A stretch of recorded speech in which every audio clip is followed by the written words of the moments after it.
Hi, Sonia. Oh no, I can't hear you for some reason. It's probably me, not you, so No, don't I'm worry. muted. I was muted. Okay. I'm using new headphones, so we're gonna figure it out together. Please. How are you? I'm good. How are you? I'm good. I'm good. I'm excited to be a part of your conference. Really. Great. Well, we're excited to have you, so thank you. I'm going to get my video going so you can see me. This is Taylor, Okay. by the way. I'm the director of communications, and I'm going to be like just back here. I'll like let people in from the waiting room, and I'll keep an eye on tech stuff. If something weird happens, you can let me know, and I can troubleshoot it. That Okay. kind of thing. I'm like behind the scenes. Okay. And then Becca's going to be introducing you and just kind of like letting you know about time and questions and stuff like that. So it should be more interactive with you. Okay. Do we take a break during this, or they have their break right now, and then we do the 90 minutes? Yeah, so they have their break right now. Okay. Yep. That's what I So thought, but sometimes I get confused between training, so wanted to just yeah, get my footing. Okay, and cool. like earlier today, we didn't have a break after one of the things, and it's a lot to keep up with. But we will technically start at 3:15. Did you need a little break or anything right now? No, I'm ready to go. Great. And Okay. you feel you're going to be sharing your screen with your Yep. presentation and Yep. stuff. Okay, great. Becca, how about you? Do you need anything? I'm good. I just wanted to say hi to Sonia. So I'll be doing your introduction, and as Taylor said, I'll be putting in the chat. I think you put in there that you wanted a 10-minute chat timekeeping, if that works for you. And then at the end, I'll circle back with the code words, so you don't need to worry about that piece of it, but then kind of Okay. tell them where to go next. So you don't need to worry about those housekeeping pieces. Okay. Um, I always like to ask presenters, we have a bio that you had submitted with your, I can read that, or if you want to do your own bio, I always like to offer it because I know for Oh, me, sometimes I'm like, I can do that, but I'm happy to read it and tell about all the great things you've done. So ah, whichever way. I'm a little mixed on that. I was always raised not to talk about myself, so it's always an awkward moment to be like, here I am, and this is who I am. But it's also, I mean, to read it, it's kind of probably not as effective for everyone. Um, what works best for the audience? You think? Just me? I think either way works. It really just is up to. I can also do like just like the first part of it, or like whatever works for you. I just want to make you feel comfortable. The first Um, part of it's a fine. You don't have okay, to do all right, all of it. okay. Yeah. Yeah. You can always cut me off too if I'm like going and you're like, all right, you must stop now. Yeah, because this is about them, not me. That's part of where this lands. But I do understand that people like to know who's talking with them. So I Okay, get that too. Yeah. Yeah. So I'm okay with you saying as much as you want, and then we'll just bounce into it. that sounds Okay. good. All And right. can you Thanks for pronounce your asking. last name for me? Make sure I got it right. Yeah, it's just like the science, forensic. Okay, Yep. all right. Yeah. That's probably not the way that people from that are Slovak would say it, but I'm married into the family, so I don't know. Great. That's really helpful because I've like typed out your name so many times and I've had my own little way of saying it, but it wasn't correct. So thank you. You're welcome. Sure. I'm How's the day been gonna, going thus far for you? Um, Sonia increases awareness of how lived experiences of exposure to a batterer as a parent impact the lives of children, teens, and parents. Her approach is individual, survivor-focused, intertwined with understanding the complexities of trauma responses and how batterers manipulate relationships with their children, intimate partners. Sorry, my thing downloaded. Okay. Inner partners and helpers. Her work centers on creating trauma-informed programming by enhancing an advocate's intervention skills, responses, and supporting and supporting helpers with secondary traumatic exposure. She possesses over 35 years of working in domestic violence shelters, community-based group work, and advocacy. She is an advanced certified trauma practitioner from Star Commonwealth, a registered advocate with senior standing. She presently works at the Ohio Domestic Violence Network as the Youth Advocacy and Trauma Informed Services Coordinator. With that, I'm going to turn it over to you, Sonia, for a fantastic presentation, and I'll be here if y'all need anything. Thanks, Becca. It's really nice of you to share that on my behalf. I appreciate it. So welcome, everyone. You're in the beautiful part of your Monday afternoon where you get to take in and think about yourself, because so much of our work is definitely centered around serving others. And I always start by saying this work is not about us at all, but we are part of it. So we have to pay attention to how we are feeling and showing up in it. And as we talk this afternoon, how we go home at night. Are we showing up for our whole life? Invested and being a part of it all. So sometimes we shortchange ourselves and really give a lot to our jobs and in our service to others. So it takes me a minute to get going. I'm a person that likes to I've adapted to this virtual format, but at the same time, I really miss seeing all of your faces and smiles and your interest and your curiosity. And you're like, wait, that didn't fly right with me. So I miss the body language from everyone. So, there's a little gap in that. You are welcome to use the chat box, as you've probably become accustomed to. So I am going to do that awkward moment of sharing my screen. Oh no, but Becca, it says I'm not able to share. We'll get that taken care of right away for you. Okay, I knew you would. All these things that So sorry, will you try again for me? Let's see if it'll work again. Well, I'll give you a moment just to take a pause and reflect. So here we go. It's a very windy day here where I'm at in Northeast Ohio. So you might hear the wind blowing in the background.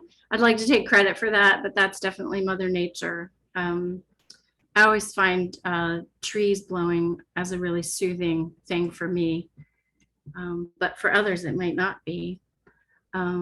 Okay, so this is about restoring restorative self-care practices and addressing secondary trauma exposure. And I like to begin. We're just going to dive in and we're going to talk about some concepts, but we're also going to talk about really, really small shifts that you can make for yourself that are doable. Joining a gym, getting a nutritionist, all those things are important actions to also take. I know sometimes those are harder for we as humans to do. We have the really great idea to do it, and then getting there is not always easy.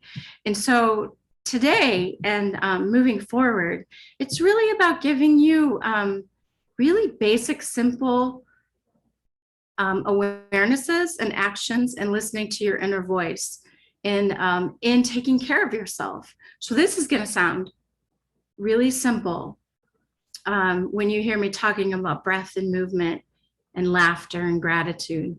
But these are the things that we have power over and with and can control. And so that's where that's why we're starting here. So one of the owners of Inner Bliss, it's a yoga studio in Northeast Ohio. She does a lot of writing and reflecting, and I get these in my inbox and my personal email. And I love starting with this because her word is usually one word and then she describes it. So it says move. Get into your body today, on your yoga mat, outside on your feet, on your bike, in the pool, through the woods, down the street, up the road, or through the hills, in your garden, or anywhere. For moments at a time, sink into your bodily sensations and get out of your thoughts. This is so essential to raise your vibration, and you'll feel so good after that. She goes on to say, no one ever says, wow, I wish I had not gone to yoga, or geez, I wish I had not gone for that hike, or whoa, I wish I had not taken that walk. No one ever says that. So get up and get moving. So that's how we're starting, because movement is the key in addressing self-care and reducing the impact of the vicarious trauma that we can experience. So we're going to jump right in and practice what we're talking about. So right now you might be off camera. I just want you to focus, and we're going to allow you to have a moment to focus on your breath. You can close your eyes if you're comfortable and feel safe to do that. If not, picture something, focus on something that you can look at. Just to take your eyes from the screen, if you're able to. You might not be able to, and that's fine as well. What I'm wanting you to do right now is to invite yourself to go into your body and to notice your breath. To notice your natural patterns of breathing in and breathing out. So begin by noticing your whole body, your feet grounded on the floor. And then rise up as you're breathing in and out to your own rhythm. And just think about your legs and your knees, very simple awarenesses of your thighs and how your bottom is sinking into the chair. And then how your spine is connected to your shoulders and your arms and your hands. And then noticing your back and your chest and rising up through your neck to where your jaw and your eyes, and just thinking about your cheeks and your head and the very top of your head. Just noticing your body in this quiet moment. Allowing your body to sink into some comfort. Inviting yourself to find your own rhythm of breathing in through your nose and then exhaling out longer. We're going to do that 4 more times. So breathing in through your nose, holding your breath, and exhaling out through your mouth if you're able to. 3rd time, breathing in through your nose, holding your breath, and exhaling out through your mouth with a longer exhale. Breathing in through your nose, holding, and then exhaling out through your mouth. And the last time, breathing in through your nose, big breath in and hold, and then exhale out. Let all that energy go out, that old air, and just exhale out. And then just notice your body now. And if you're in your chair, just kind of rock and move around and listen to what your body says to do. Stretching, moving, sinking in, bringing out, moving your legs. Simple movements like this with awareness of your breath, even as you're talking on a helpline or texting with a survivor or during a group or an intake, can bring you back to regulating your nervous system so that your heart rate is balanced, if you will, and your blood pressure isn't heightened. So we just want to begin by that, just noticing your body and how you're feeling. Likely, I know that most have been in the conference all day, and so you've had moments of moving and then moments of sitting still. And so that can be really hard sometimes because of Zoom. But feel free to turn your camera off if it already isn't and walk around while you listen. That movement back and forth is really helpful. So I'm going to sound like a repeating beat of a drum, the rhythm of a drum, where I'm going to keep talking about breath and movement and awareness of self in the midst of the hard and amazing work that we do. So you're among many advocates, as you already know.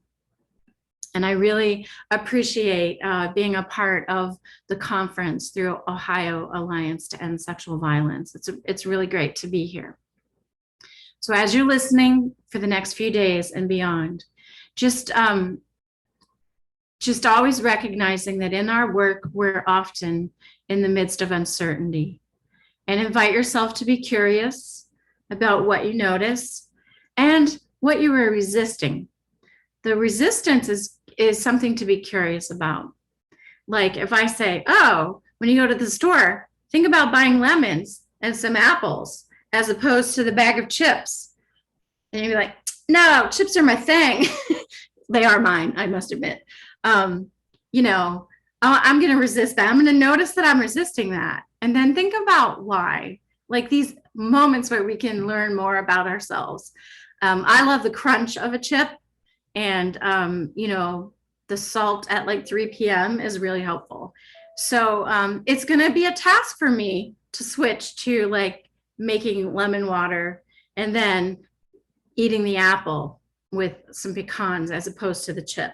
So again, things we already know, but we're trying to think about taking care of ourselves and then moving towards those simple actions of doing so. So notice the resistance.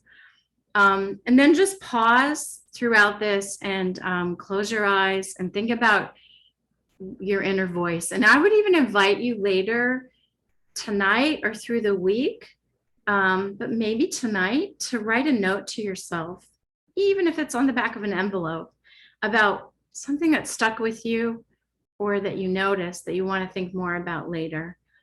Because when we take intention to pen and paper, we can then sort of think about allowing our inner voice to kind of talk to us about what's going on.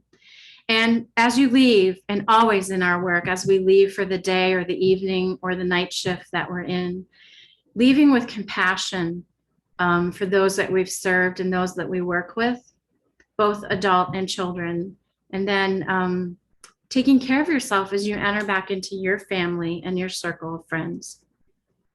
So today, pick your self-care action about what you want to do during this 90 minutes. Is it, I want to tap, I am okay, I am okay, I am okay. Deep breath in, I am okay. Or do I want to butterfly tap and move around? Is putting my head down, eye palming, something that is helpful. Pick something that you can do if something causes a reactivity in you. You know, sometimes it's doodling. The act of doodling is really important. I wish more teachers knew that some of us focus better from all the alertness we have around us when we're doodling. It means we might be really paying attention. And then a scope for today is just, you know, that disclaimer about if you're experiencing distress or upset and overwhelm, that when you try the simple actionable approaches, it's hard, and it's hard to feel safe and regulated, or you might need additional support. Always know that reaching out to someone, the peers we work with, supervisor, or someone outside of the work that we do is really an important action that we can take for ourselves in our own wellness. We all come with different histories, both in our culture, in our race. We come with different experiences in our families. And so that can sometimes make the work that we choose to do land differently for ourselves. So seeking support outside. And that being said, Ohio has, through Ohio OMAS, the crisis to text line. You might already know about this. Just a quick PSA, I guess. And it's really great for the survivors that we work with who may not have access to people that, you know, in moments that they need them. So you can text home to 741-741 for free, 24/7 crisis counseling and support. And within 5 minutes, a trained counselor is going to come to listen and respond in a way that's safe and secure for the person reaching out. So that's a number and information that I always share with those of us who work in the service of others. So we're going to start now. I mean, we've already started, right? We're going to start now in this moment of shifting. And I just want to say some words about simple joys every day. Awareness of gratitude for like speaking to yourself inside your head about something you're grateful for, or saying it out loud to someone else, your children, kids on the street, you know, people that you work with, and survivors that you serve, expressing gratitude when it's appropriate. And then just the power in acts of kindness can be, it's really cool stuff to think about. Like you smiling and acknowledging someone who's walking by you can, you know, people have said it shifted their day. It shifted their mindset. It saved their lives. And so always know that we have an incredible amount of power in helping to see other people and recognize the beauty in our world, because we are so often working with the suffering in our world and the people who are suffering. And so there's a really important balance between noticing and acknowledging that. And so with that, I'm going to pause my voice and just allow you to look at some beautiful photos and art and see ways that you can just do this right now.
So I hope that some of that imagery caused you to smile and just to have moments to see different types of beauty and places where we can find gratitude for moments in our day.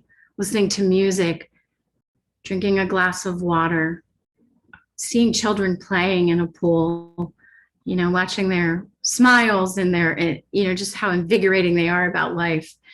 And the beauty of nature and trees and water through rain, all those things. We have to get out of our head, like when I was reading about move, get away from our thoughts and really see what's around us and before us. So this is wisdom from one of my friends in her work with a 9-year-old boy. He said to her once, this was years ago, but I remember it often. He said, Miss Stephanie, always be where you're at. She wrote it down on the back of an envelope when, in the days when we wrote more letters to each other. And this just stuck with me because there's a challenge in this to always be where we're at, because we're multitasking. We're thinking about people's safety. We're thinking about being professional. We're thinking about I'm hungry, you know, all those things. We're thinking about the systems that we need to engage in to change and evoke change and inspire others. And we're thinking about being in the moments of of supporting someone in the midst of some of the most hard and detrimental things that have happened to them in the midst of their life. And so sometimes, going and watching Netflix for a few hours, like that stuff is coping, and that type of disassociation is a positive thing, because we can just sort of, step out and forget and laugh and watch things. But the awareness of being where we're at in the midst of our work and being at home is really important. Peter Levine talks about how in trauma and through vicarious trauma, we can actually disengage from our bodies. It's like when we're driving home, if you drive a car and you go home and you're kind of like, I know I just got here, but I'm not really sure. I was more on like co-pilot driving. That's not being where I'm at when I'm driving. And so, paying attention to moments like that, when we need to ground ourselves, simple actions, feet flat on the floor, sink into the chair, take that deep breath in and out 4 to 5 times, allows us to come back to being where we're at. ODVN has, through our prevention and the CDC's COVID relief money, designed a really interactive and important resource for all of you. So if you went to ODVN's website and then looked on the tabs under the resource tab and hover over that, you'll find support in stressful times. There, you and people that you work with are invited to also use this as a resource. It's for all of Ohio's citizens. You are going to explore ZenWorks Yoga, a really great nonprofit in Northeast Ohio that works with children and teachers in the a lot in the Cuyahoga Cleveland School District, bringing mindfulness and yoga and movement, which is a trauma-informed approach, and having kids be able to access their thinking brains, as we know, the prefrontal cortex, because so many of us, are hypervigilant and aware, and we're kind of always staying on, we're, in the mode of stress and even toxic and chronic stress. So ZenWorks Yoga works with the teachers and the students to learn these actionable types of resiliency skills. And we were really lucky to be able to have them share their videos with us. So I invite you later to go on that website and just look at self-care strategies and some of the ways that you can use breath and movement. What's really cool is that the kids are actually a part of teaching other kids how to do it.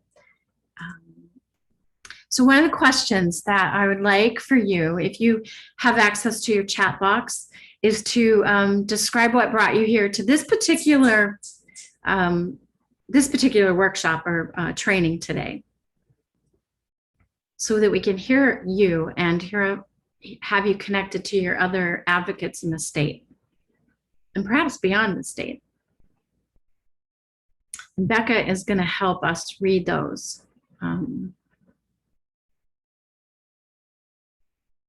So what brought you here, if you choose to share? What are you looking for?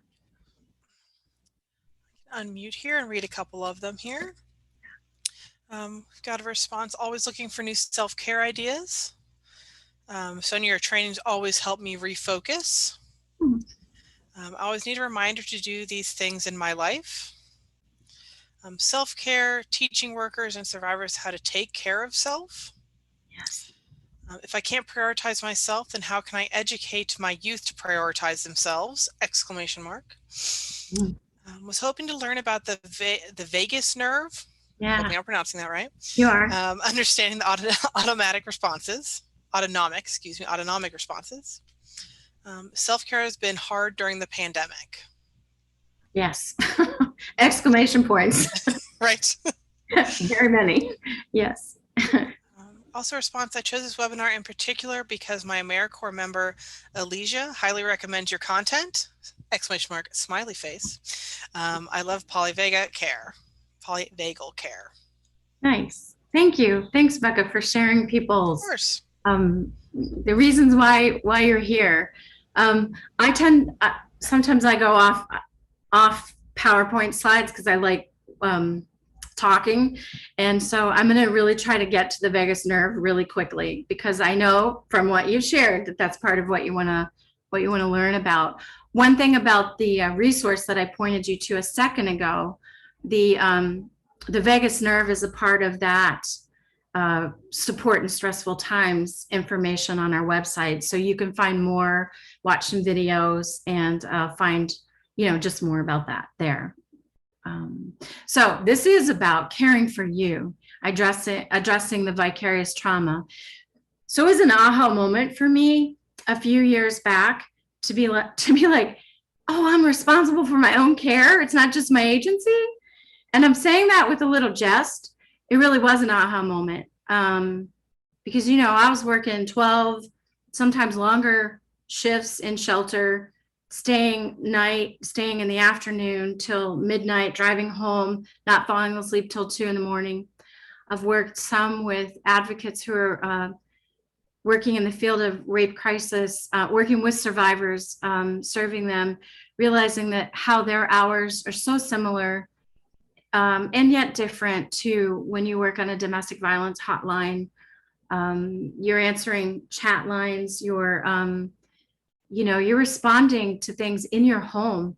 And just to pay attention to what someone shared, the pandemic put many of us more at home than going in and working with survivors, doing Zoom calls and on calls and things like that. And so the separation from the content of our jobs, if you will, I say that with genuine sincerity, now became a part of our homes. We lost the rituals of driving to, leaving work, closing the doors, getting on the bus, riding home, walking home, riding a bike home. So we lost those coming and going rituals, and a lot of us were doing that in our home. So pay attention to that, and find practices that can engage. I started like getting dressed for work, and then at the end of the day, taking my work clothes off, even though I'm in, 50 feet from my bedroom. It just made a difference in feeling like I could shut work off. So it's intentional that we're talking about vicarious trauma and secondary trauma. So it is on us, our individual selves, to take care of ourselves. And then we hope that we work in an agency that really recognizes how secondary trauma exposure can land in our whole life and impact the way that we serve survivors, both youth and adult. So I'm going to try to move through these slides a little more quickly to get to the vagus nerve. So we're in active crisis settings daily, whether by on the phone, again, texting, emailing, or in person, where if you're in the domestic violence shelter communities or you're doing support groups, you're responding in the moments to people around you. And so this type of work and service has a tangible impact on us.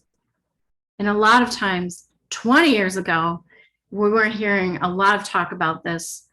There was talk about burnout, and then in the late 80s, early 90s, compassion fatigue. And in 1995, there was more being discussed about vicarious trauma. And then Laura Lipsky, through her book, Trauma Stewardship, great book, I recommend it.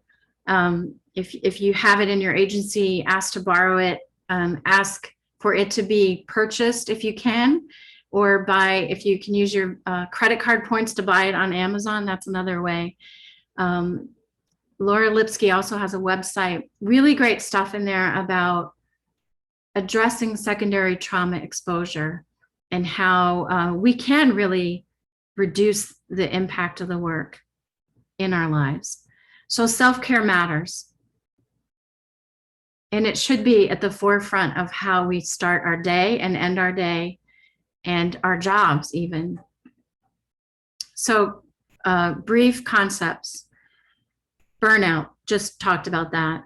Burnout is in the 80s about physical and emotional exhaustion. And sometimes that was seen as feeling powerless and overwhelmed.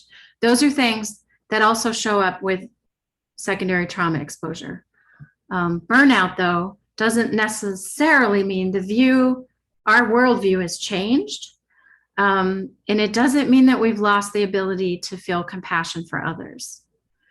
And we can address it by changing jobs, even within our own agency, like getting to do a different job, or a new VOCA deliverable comes out and we can shift focus.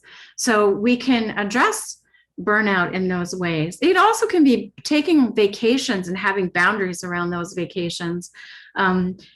Taking the work email off your phone during your vacation. Trust that people that do this work beside you can carry it on while you're away, because taking care of you to come back to the work is how you keep your longevity in this work and your service to survivor centered. It ends up that we start getting curt and minimizing and reducing our ability to empathize when compassion fatigue and secondary trauma exposure really gain footing in our lives. So compassion fatigue refers to the profound emotional and physical erosion, so that chipping away that can take place when we as helpers are unable to refuel and regenerate. We're multitasking, as we talked about a second ago. Compassion fatigue has been described by Figley as the cost of caring for others, as we are in the midst of witnessing, I'm adding this, their emotional pain. So vicarious trauma, Perlman talked about this as the profound shift in our worldview as helping professionals when our work with survivors and they've experienced trauma. So when I was at work in shelter, I was around at least 45 to 50 children, teens, and adult survivors, and then my coworkers, and then interns. And then we were always answering the hotline. And then we were always answering the door for donations. We were cleaning rooms. In community-based support groups, or when I went into schools to talk about intimate partner dating violence and things, we're in the midst of young people who have moments in their lives that they wish to disclose and talk about.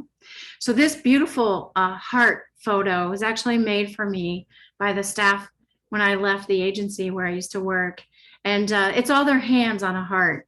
And I just think this is a great image, because I think we have our coworkers on our hearts, and we also have the people that we've served on our hearts that then move on in their lives. And so vicarious trauma can show up because of those profound experiences when we have little or no resources sometimes to serve them, or funding's cut, like all those things are happening. So we notice that a shift can occur. And the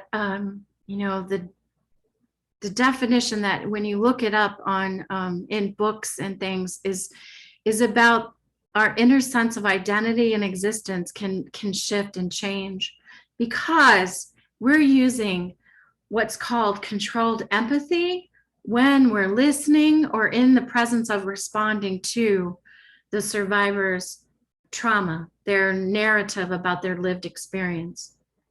That's a lot. The controlled empathy is around, we may be thinking inside of ourselves thoughts, but we're controlling and being present with them, beside them, trying to come up with ways to support them while listening and holding up space for them. And so that's where it lands in our bodies, in our hearts, in our minds, all over. And that's where we can start feeling jaded about the world, about our agency, even about our coworkers, about the people we serve.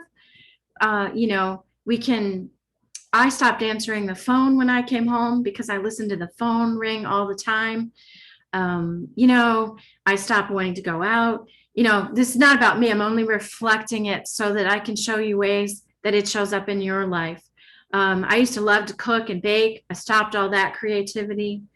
I stopped painting and drawing because there were shifts happening in my life that I wasn't noticing because I hadn't learned about it. And so the great news is our brains are, that word neuroplasticity. We can, through breath and movement and engaging our vagus nerve, can calm our parasympathetic nervous system down to bring ourselves back to a place where we're regulated and we can return to listening to someone in moments. Sometimes I have to, and I know other people that have to keep reminding themselves to hinder the shallow breathing and deeper breathe many times through the day.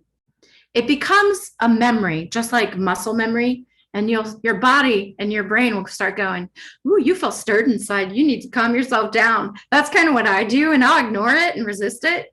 And then I'll end up doing a pose I'm going to show you in a little bit called legs up the wall. Or I'll get some markers out and work offside on a piece of paper while I'm listening and answering helpline calls at ODVN, or answering, talking to a prosecutor about a survivor that needs help. So there's ways to mitigate and do actionable steps to keep your body centered. So the shifts occur physically, our bodies, psychologically and emotionally, being attentive, isolating ourselves, paying attention to certain things and not others. All this is happening while we're in the midst of responding and supporting others.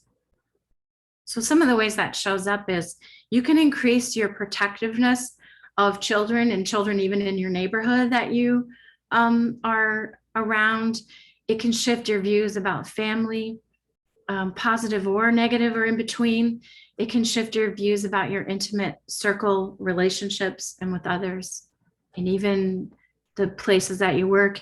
It can challenge us to continue to trust others.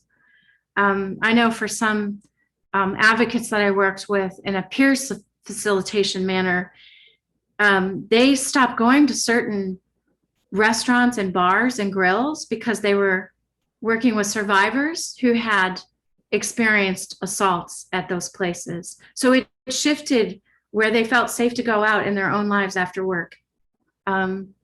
So compassion, fatigue, and vicarious trauma are cumulative over time. Checking my time. They show up in our lives while at work and while at home. So not being able to sleep at night, waking up from terrors, night terrors or dreams, not eating properly or stress eating, things like that, we might not be noticing, but now that you're listening, you either notice it for yourself or you're noticing it with some of your coworkers. So Laura Lipsky talks about 16 warning signs of trauma exposure or secondary trauma exposure. We can end up feeling helpless and hopeless in our jobs. And of course, this can ebb and flow in our daily experiences. A sense that we can never do enough, be enough, provide enough. That mirrors sometimes exactly what survivors are feeling too, that they're not enough. That no matter what they try, it's not enough. They can't stop it or get out, seek help. There's hypervigilance. Now this is a body trauma response. Hypervigilance is about scanning for danger and being on high alert. And so we can have, noticing sounds more than other people's. We might have a startle response. And this can be exhausting emotionally and physically. That's why it's really good to refuel, restore, regenerate, and find things that you like, those simple joys that we talked about. Putting art up that is inspiring to you. maybe not watching certain shows that are, um, you know, getting you going, if you will, and watching some shows where you can sort of disengage and you know, have moments of some laughter. Because we have to pause and calm that hyper vigilance and that scanning for danger that we so readily do in our work. We can have that diminished creativity. So that does show up in art, music, if you're inclined to be that way. Also, it can show up if you like looking at art and like listening to music and enjoy singing and dancing and all those things. Notice if you're sliding away from that and bring yourself back to that. So write that note down on your notes right now, like, I used to bake and now I'm not, or I used to really like to cook and now I'm, you know, going through the drive-through more often, getting that food that might not be quite as good for me. You know, I'm a French fry lover, so I'll admit it. But am I eating French fries 5 days a week, or am I balancing that with a salad too? You know, that kind of thing. So creativity can be, am I painting and redesigning, you know, kind of using my space in a creative way? Like, look at that way. We might have the inability to embrace complexities about barriers that survivors experience, or the going back that they do for their safety or protection, even when it doesn't make sense to us. Minimizing what others go through, or even minimizing what we're going through. Chronic exhaustion, physical ailments. Am I experiencing headaches, tight jaw? Do I have backaches and body aches? Am I going to the doctor for ailments? Noticing if there's a trend in that when they started showing up, and how that's impacting your body. So there's can be an inability to listen and deliberate, and you might want to avoid conversations in case, I like to call it care management of others. You know, are you just like, it's this way or the highway kind of thinking? Those moments of that disassociation of, you know, am I driving home and not realizing it? Those kind of things, like noticing if that's happening. Noticing if you have a sense of persecution, like, really, me, I've got to do this. You know, there's so many ways that can come up, but that feeling or that attitude that comes in when we're just stressed and tired and burned out. Noticing if you feel guilty about things that you've earned in your lives, or relationships that you have, and how that can feel and sit with you when you're working with others. A fear of work, a fear of going places. I mean, COVID has definitely shifted a different kind of fear for us to be aware of. Anger and cynicism. Are we using humor in hurtful ways? Is there an inability to empathize and you feel numb to other people, you know, and what children and parents might be going through? Are we as advocates going home and self-medicating, you know, taking Tylenol at night? I'm not a doctor, so I'm not like, these are things to notice. Are we taking Tylenol at night because our body's just aching and hurting? Are we drinking wine or craft beer more than a couple times a week, you know, when we didn't used to? Sorry, I just had a cat come beside me. There she is. So I was noticing that. And that grandiosity of, you know, the shifts in that no one else can do this job the way I do it. So that is a list, and I know I spent some time on that, but it deserved it. We could spend half an hour on each topic, but it lands for advocates and helpers. There's certain things that you could check probably and go, that's me. I think that might be me. And so now, if you want, you can either write that down on your own private space, and you also can share in the chat box what you might have noticed from that list, or the things we've talked about in the last half hour, 45 minutes, around the impact of the work that you do, the amazing and difficult work. I always like to balance it because it's both.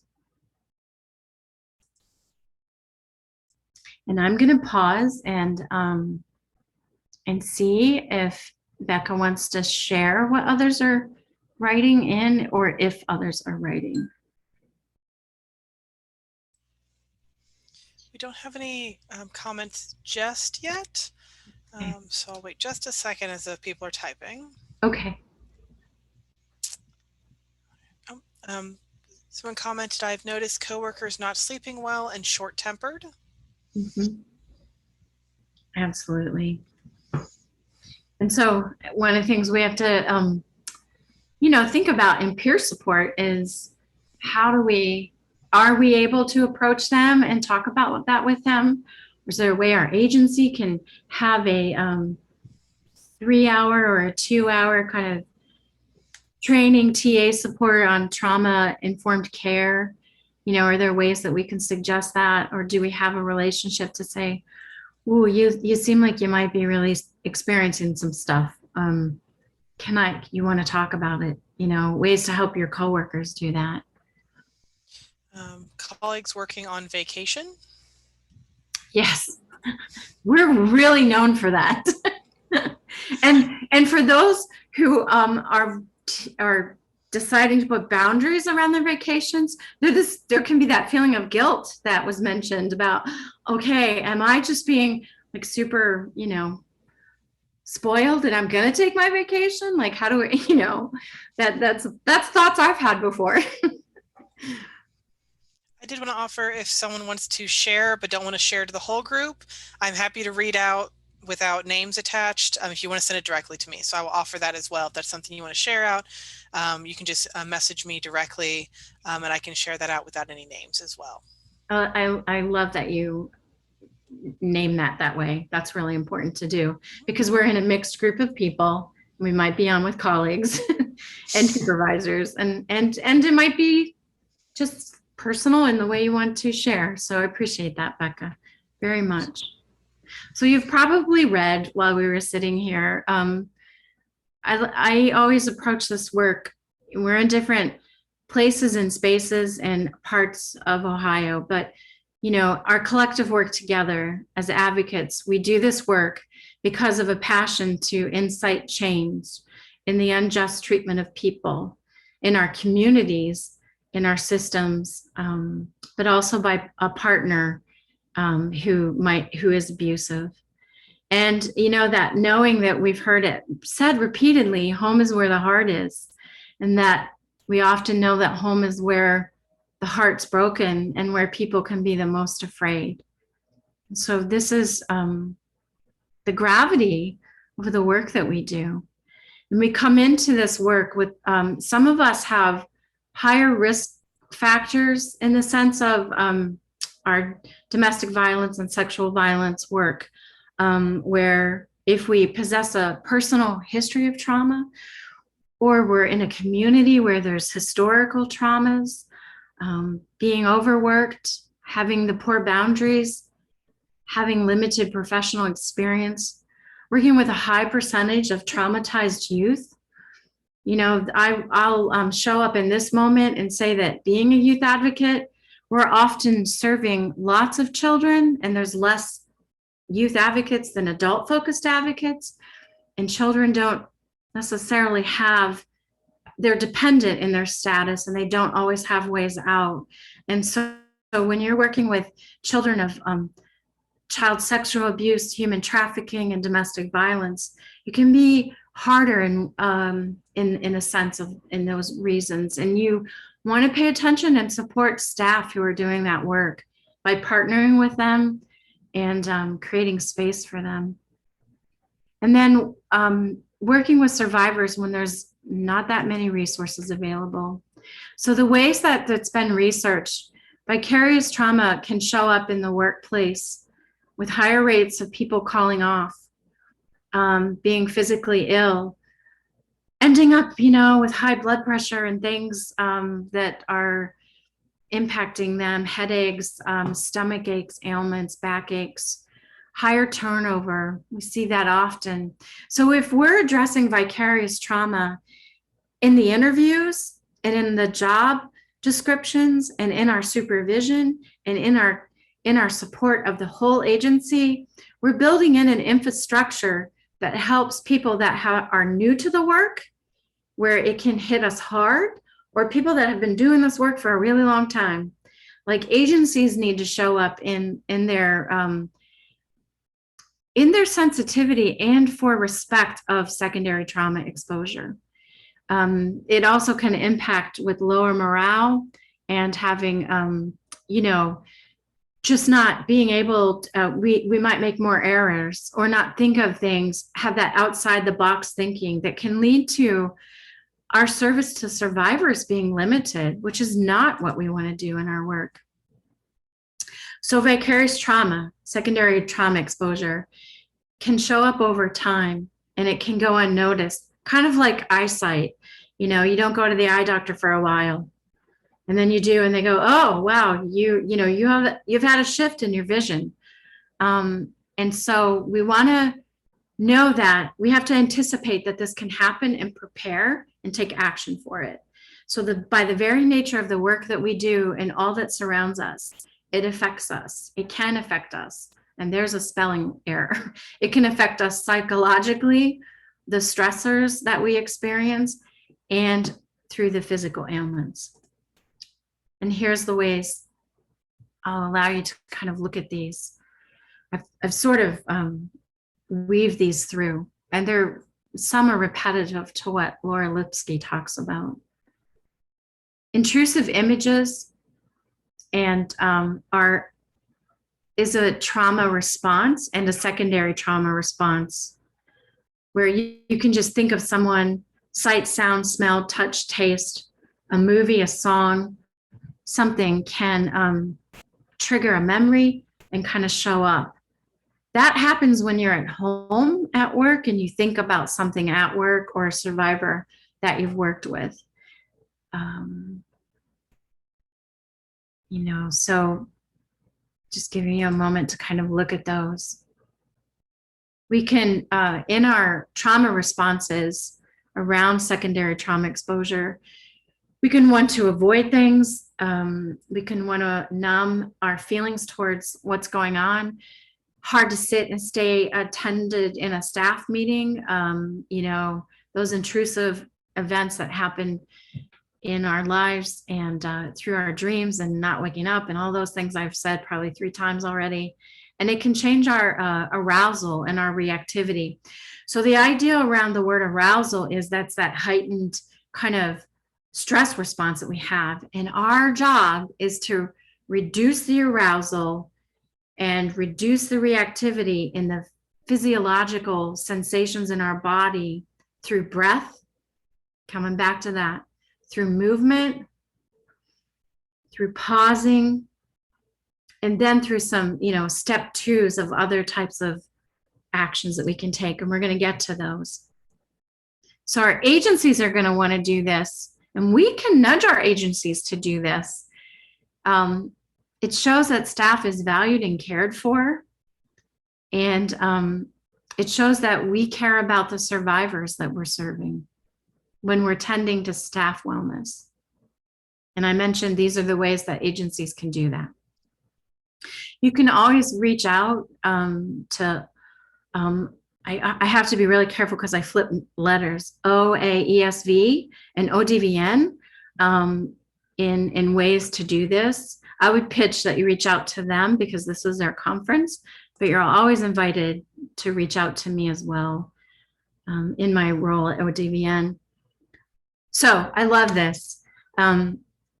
Rest and self-care is so important. When you take the time to replenish your spirit, it allows you to serve others from the overflow. You cannot serve from an empty vessel. And this is a note about just being outside in nature. If you have an apartment and you can't, garden. I grew up in the country, and gardening was like an acre of corn and tomatoes. And gardening in urban areas might be gardening in your windowsill, growing plants and plants and fruits and strawberries and things like that from hanging baskets and herbs. So there's ways to garden even if you have limited green space. And we have some of those ideas on our stressful times link that I talked about earlier. So here lies our hope. Here lies the hope in being talking about restorative practices. This is why I showed up for this. When we understand the impact of compassion fatigue, vicarious trauma, burnout, the words that are used, the experiences that we have that shift us, we have within us the ability to map out these strategies to relieve present moments of distress and upset, reduce the arousal that I talked about through breath and exhaling, and then responding in a centered way. And all of this is restorative practices. This is another beautiful saying.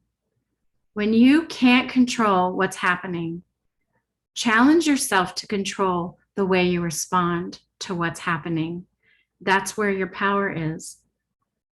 And all of our work and all the work that we do with others, youth and adults, is about empowerment. It's survivor centered. And so I'm sitting here with you today as my colleagues saying, same thing. This is about empowering you to learn about responding. That's where your power lies. So it's 100% about balancing work and home, not showing up 150% at work and then in your home life coming in at 70% showing up. Try to get that balance going. So here's how we do it. So that's a tree pose, by the way. I cannot do that, but I can do that with my, on the inner part of my calf. So there's adaptations to tree poses and things like that that are, there's so much about yoga and movement and restorative poses that is at our fingertips now if you have access to the internet, that you can do it at home if you live in the country and are far from yoga studios. You can access a yoga studio in Cleveland or Columbus or Cincy or where in Akron. And that's the beauty of some of this, that you can bring it to you in your home. So here we go. This is moment by moment. If you don't do well one afternoon, give yourself grace and show up that evening or the next day. Grace and coming back to it is where it's at.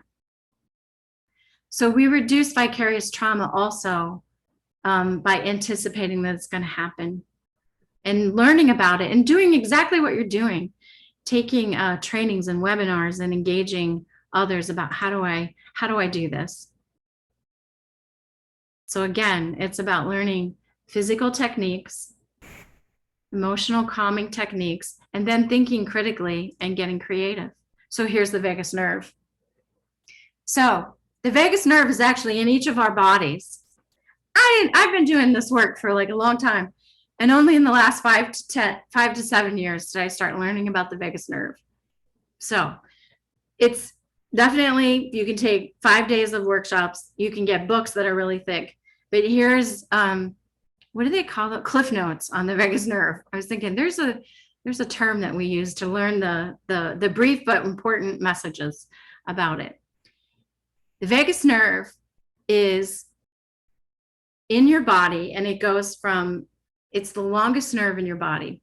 It's what allows us to immediately relax the body because it stimulates, the breathing stimulates the vagus nerve, which runs from the neck to the abdomen. So if you touch your body right now and you think about your neck all the way to your abdomen, kind of where, before your sit bones begin, that's your vagus nerve.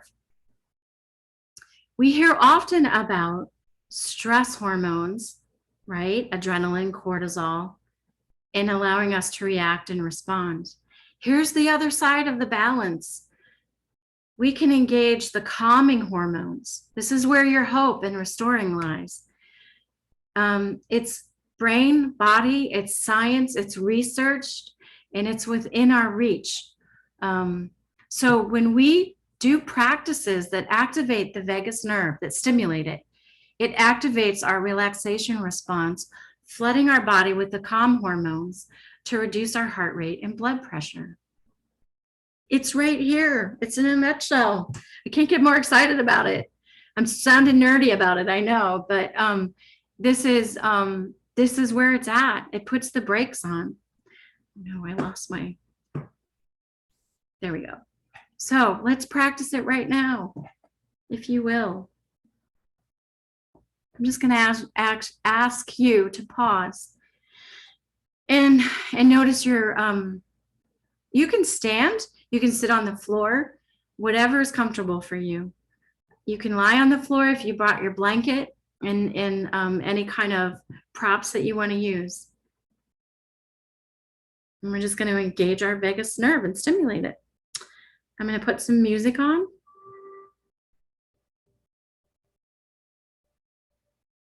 If you're sitting and listening,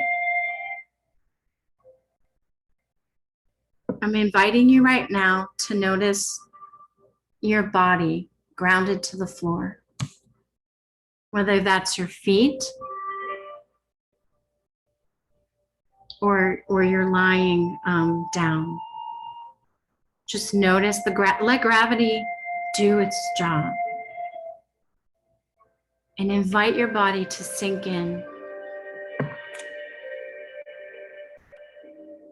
If you become like more to your thoughts, use your breath to come back. And it's okay. That's the way our brains work. Some in mindfulness call that the monkey mind, where we're just like jumping and doing different things. So just listen to the music and rest your body and your mind. Practicing your breath in through your nose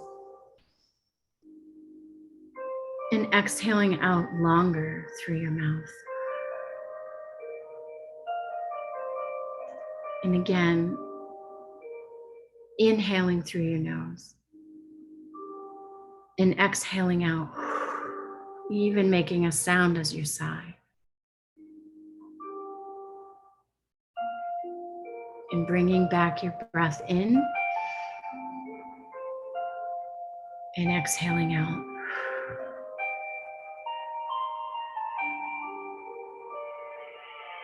Inhaling in again and exhaling out.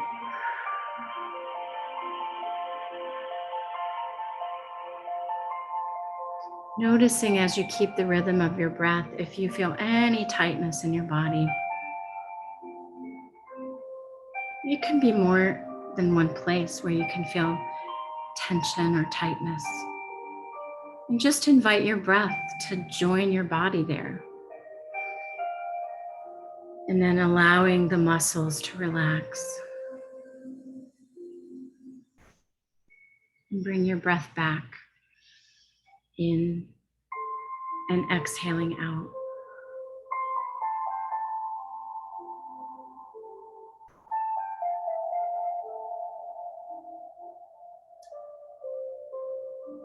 So in about 10 seconds, I'm going to ask you to open your eyes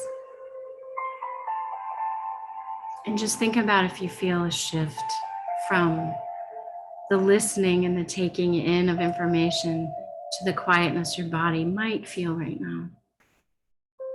And as you're opening your eyes and coming back to our workshop together, just wiggle your fingers, wiggle your toes, and kind of move and rock your body. Rocking in rhythm, the ways that we soothe babies, is actually intuitive to regulation. We rock children and swing children for them to feel a sense of rhythm and calmness, which is also engaging their vagus nerve. So these skill sets we can teach in the moments when we're in our work with survivors and with our families even. So as you're joining me back to, thinking about this, This is a photo of the vagus nerve and how it shows up in each of our bodies. It includes aspects of, I don't use medical words, I apologize for that. It includes the heart, the lung, the liver, the kidneys, and the female sex organs. And it links the neck and the ears and the tongue to the brain. So one of the things, if you're feeling tightness in your jaw when you're sleeping at night or during the day, one of the actions or tricks, if you will, I don't like using that word. One of the techniques is to place the tip of your tongue to the roof of your mouth behind your two front teeth. So when you're doing breaths in and out, and as you are trying to fall asleep at night and it's hard or difficult or you wake up, you can make or buy weighted eye pillows that can also help to stimulate a reduced feeling of relax. It can help to engage relaxation if you place a heavy eye pillow on your eyes. I don't always have that, and I use my elbow. I always say that teachers that used to say, okay, class, put your head down on your desk and rest, they were doing a refocusing activity right then. And so even in our work on hotline calls, after calls and stuff, you can do things like restorative poses that are simple. Like if your hands are clean and washed, I know we have to be careful. We've always had to be careful about that, but most especially now. Resting your eyes, your sockets of your eyes into your palms and letting your head sink is a way at your desk to, and then do your breaths in and out. You might already do this. And so this is like that moment of, oh, I'm doing good stuff. There's, I have intuitive kinds of ideas about how to bring myself back. So when people feel stressed and upset and their adrenaline surges, this is part of why we get stomach aches. Kids get stomach aches when we're nervous about a new job or about a presentation that we have to do, and we feel it in our bodies.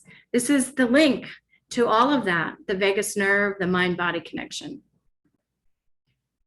Oh, I lost my arrow again. Here we go. So when we're breathing in and breathing out and doing things to regulate our parasympathetic nervous system, our blood pressure can be balanced, our glucose levels, digestion, and that automatic response like breathing and stuff just happens. So that's why we use the word balance. We want to bring ourselves back into that balance when we feel upset, dysregulated, stressed, repetitive thoughts racing in our minds, not being able to sit still, those kinds of experiences. The key to the, I'm going to read this because this is really important information instead of trying to paraphrase it. The two nervous systems are key.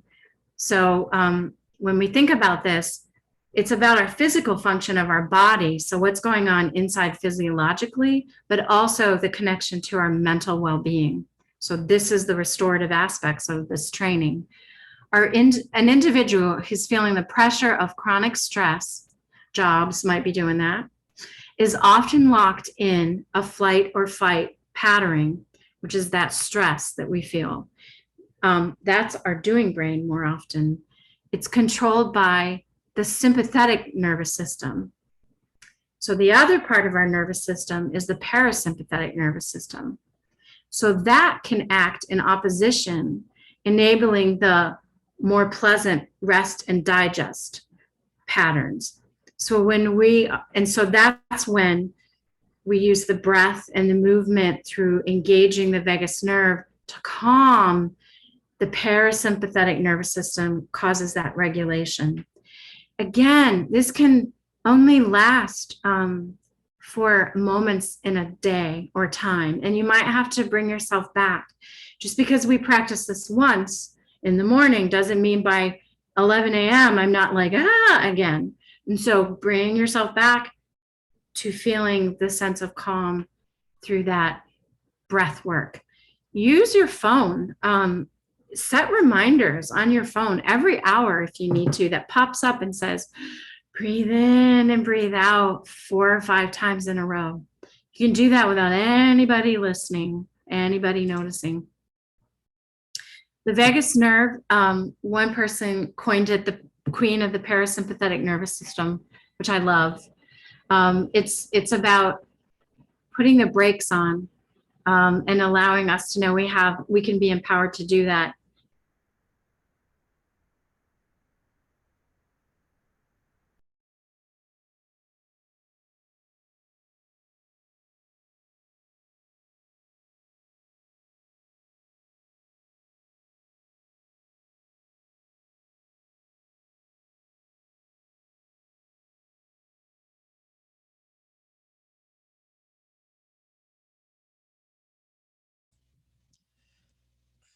Sonia, if you can hear us, I know on my end you are frozen. So I'm hoping you can hear us. I'm going to send you a quick chat as well. Bear with us as we are dealing with a little tech problem here.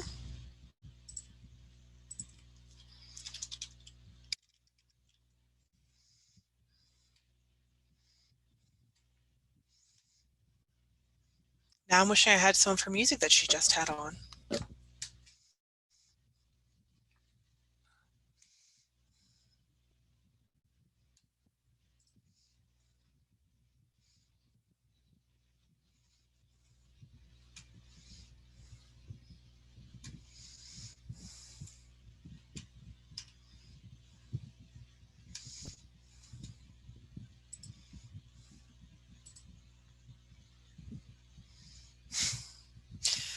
Taylor's asked in the chat if you all would like her to hum the Jeopardy theme song. Everyone vote no. I don't have our Spotify playlist pulled up. Otherwise, I would be doing that right now. Do some hand puppet. I have kittens downstairs. I can go get the kittens if we need to. That's some. I think that would connect our vagus nerve. So I think that would work out pretty well.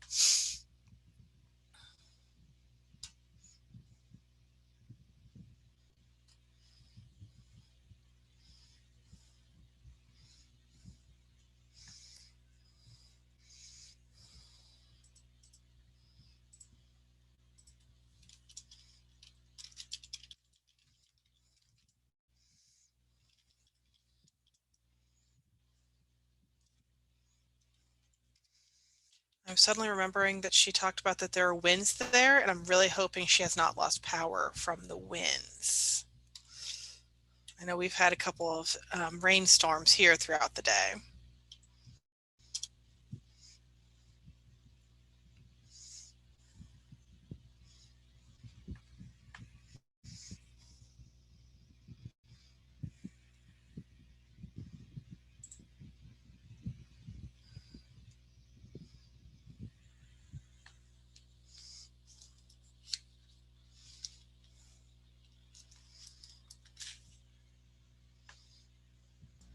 She's coming back right now.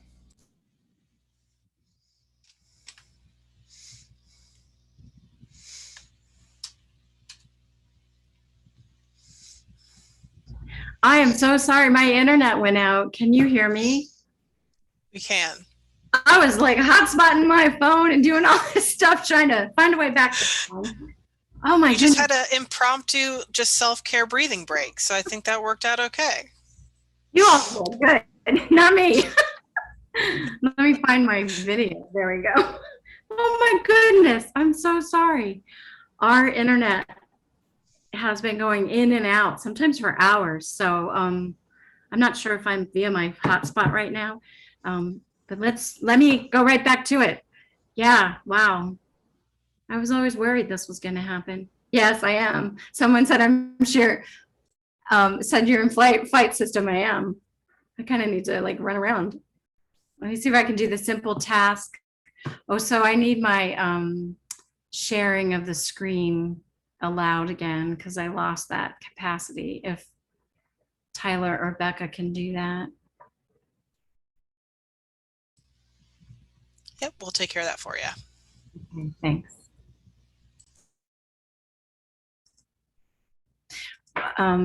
So, I mean, I think that we definitely brought the message home that the calming hormones flood when you do the simple actions. Oh, it's still saying I can't share it.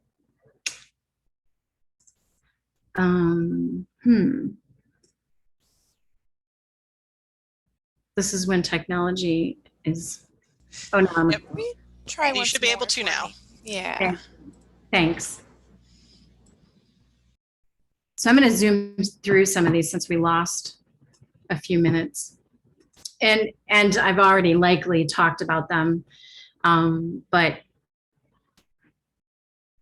you know, bringing the point, really aware that our body senses our breathing and adapts our heart rate.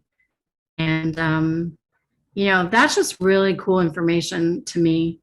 I wish I'd have known it years ago. Here's some other ways that you can, you know, stimulate your vagus nerve. This is what I love in working with kids. And you can let your voice be heard. So singing, chanting, humming, laughing, it increases your heart rate and kickstarts the stimulation of the vagus nerve to send those relaxing hormones to your entire nervous system. So when in your work, when there are pauses in the calls and the work that you do, and staff comes together and laughs and talks about something funny, or you know, shares moments of joys and just simple wonders of the day, those are really important moments, because that's what allows us to come back to a place of calm and get centered again.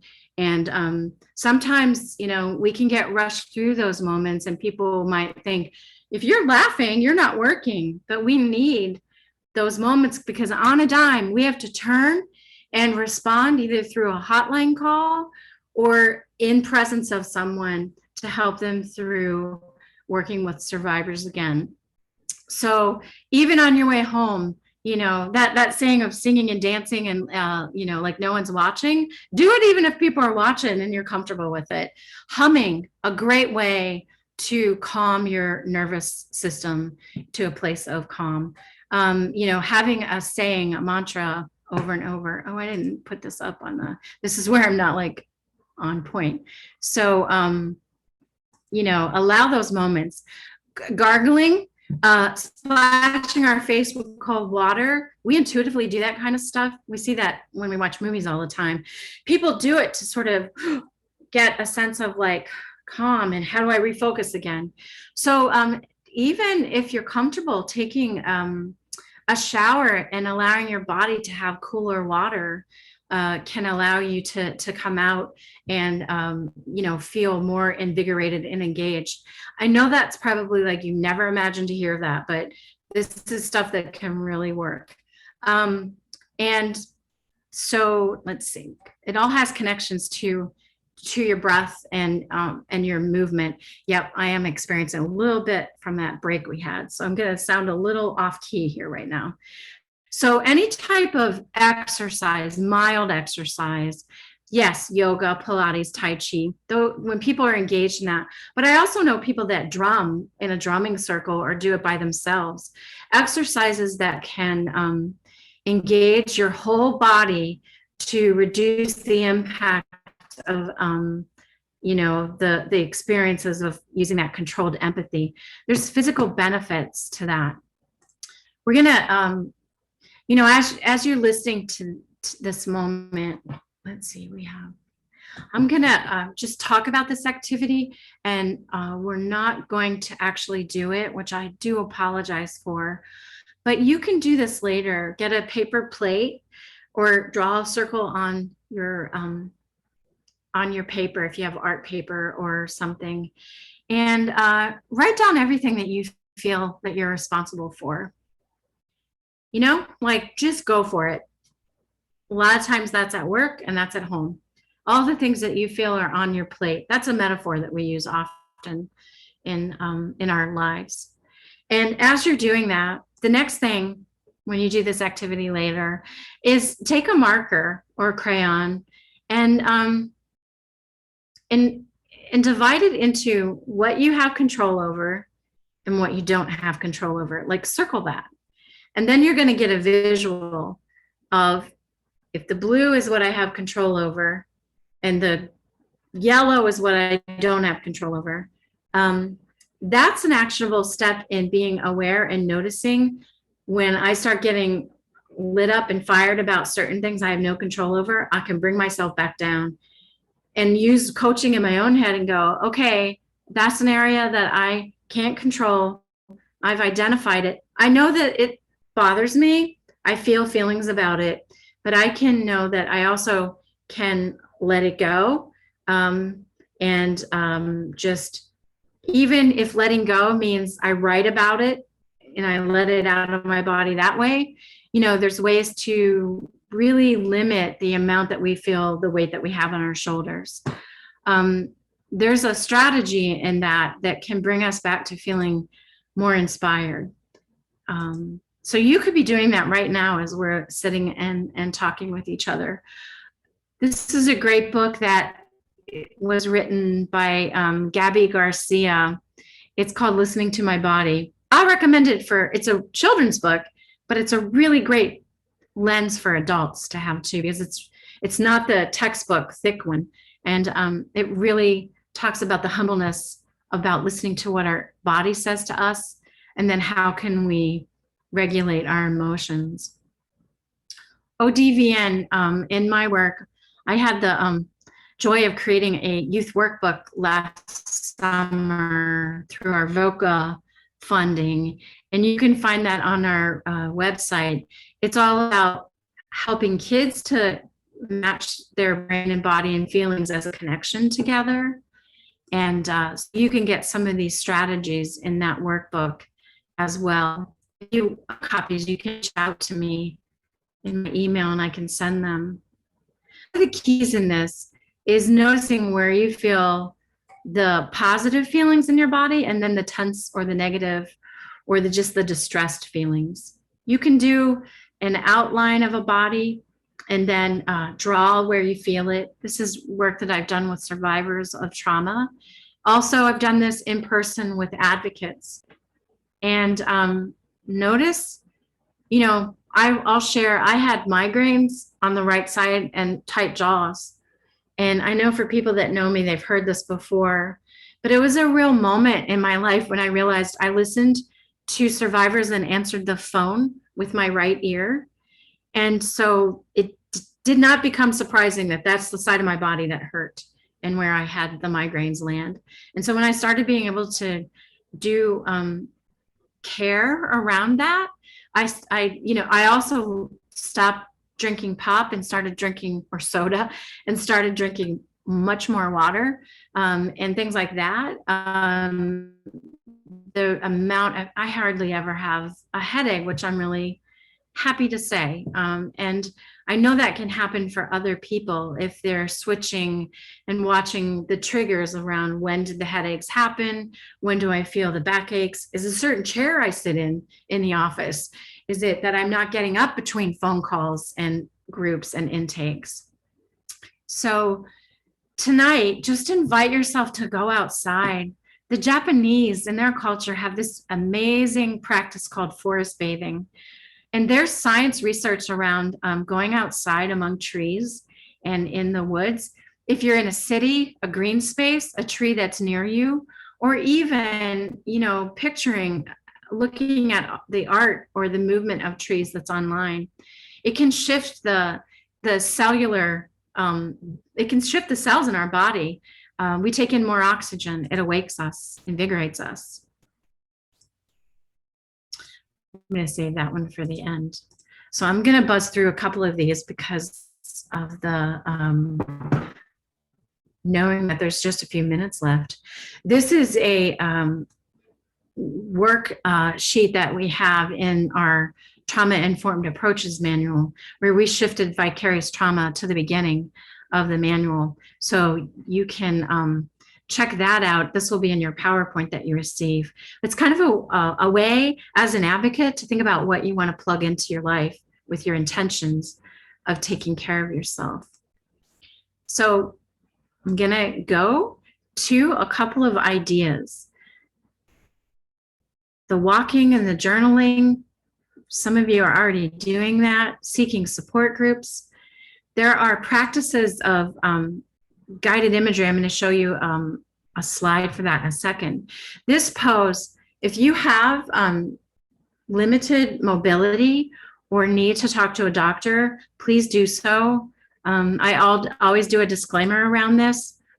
That's a modified legs up the wall pose. It's a chair pose. I'm going to go back to the first one that I showed you. So this is a restorative pose in what is called yin yoga. It's W-I-N yoga. This is a simple action that can have a profound impact on you if you practice it, try it, and do it more than a few times a week, even every day. If you have trouble sleeping, doing this before you fall asleep. This can be recommended 5 to 7 minutes. And there are recommendations that I've read that talk about it being 30 minutes. Depends upon where you're at with it. When you begin, your body is going to feel tense and tight, but scooting your sit bones up to the wall and putting your feet up on the wall and allowing your back to rest on the earth, the surface that you're on, putting a pillow behind you. She has weights on hers. You can also add the eye pillow. These are gentle ways to allow, it's a inversion pose, but it's modified so that you can allow, it actually can reduce, like if you get swollen ankles from sitting, it can reduce the inflammation that way and just engage you in a deep sleep. Put music on if that's something you like to do. And again, this is a modified version that you can do. I do this when I'm at work in an office. You know, keep a blanket or a towel around you. This, we have a real gem in Ohio. Her name is Belle Ruth Napperstock, and probably a lot of you have heard of her. She has a website and many resources called Health. Her website's healthjourneys.com, and you can sign up and get weekly emails from her. But you can also, if you have the ability to purchase some of her downloads, you can do that. She also has some free content that I want to share that has 8-minute practices of guided imagery and walking imagery. There's restorative. So for people that are like, I'm never going to do legs up the wall pose, and I am not doing yoga or trying that, or I don't have access to that, guided imagery and affirmations are a really, really great way to do body scans and wellness at your fingertips if you have a laptop, a phone. I mean, even libraries have the CDs to this. If you have, you know, those music boxes that play CDs, they're probably on their way back. We talked about eye palming. I'm trying to rush. So we did the 4-2-7 breathing. That was the breathing in, holding it for 2, and exhaling out for longer. Playing simple games like head, shoulders, knees, and toes brings you back to your body and engages you to come up and down. I like to make things playful. The tapping exercise of I am okay, I am okay, I am okay, I am okay. Doing that 4 or 5 times. You can do that to your side. You can do that where people don't see it. It's a skill set that's really helpful. You can look for the Tapping Solution Foundation online. They actually did a training with us last December that we have on our online portal. This is a nod to the youth journal that we created. And I know I'm at the end of it all, but I'm kind of there. So you can also do tactical things like breathing in and breathing out, breathing in, breathing out, things like that. And that's one of my pieces of art that I use to, you know, kind of do my own self-regulation, what grounds me kind of thing. So I could talk about this for 5 hours. I know you're there, Becca, because we're at our end of the day, probably. So I could listen to you for 5 hours talk about it. So I could definitely do that. But I do want to be cognizant of time. So Sonia, thank you so much for all these resources. So glad that you were able to share, and that the participants can also take a look at those slides too, the ones you had to, especially the ones you had to go through pretty quickly. Yeah. The code word for this session is self-care. So for our CEU CLE folks, self-care. And we'll be actually moving over to our closing session now. We can access that join link on the OAESV.org 2021 conference program. So that has that join link there. And once again, Sonia, thank you so much for all of your expertise. Really appreciate it. And we'll see you all later. You're welcome. Thank you, everyone. Be good to yourself tonight and always.